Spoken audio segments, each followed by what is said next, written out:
সামনে যে নির্বাচন আসতেছে, এই নির্বাচনে নেতা তারেক রহমান দেশের মানুষকে নিয়ে কি বললো, আসলে আমরা কথাগুলো শুনি।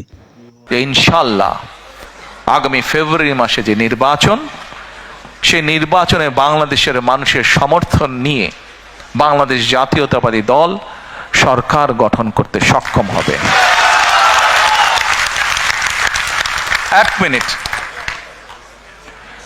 সমস্যা তো তারপরে, বিপদ কিন্তু তারপরে। আপনারা যারা খুব খুশিতে তালি দিলেন, হ্যাঁ খুশি আপনারা হতেই পারেন, দেশের মানুষের সমর্থন নিয়ে যদি আমরা ইনশাল্লাহ সরকার গঠন করতে পারি, অবশ্যই আমরা দেশের মানুষের কাছে প্রতি যেরকম আমাদের কৃতজ্ঞতা থাকবে, একইভাবে তাদের কাছে আমাদের দায়বদ্ধতা থাকবে, জবাবদিহিতা থাকবে।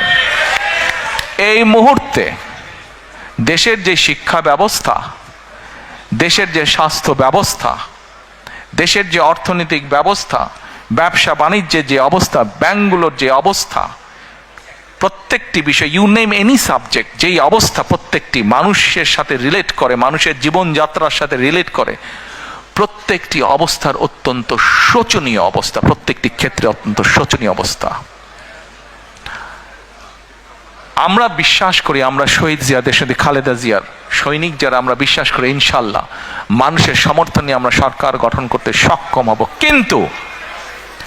কিন্তু সামনের পথ অসম্ভব কঠিন।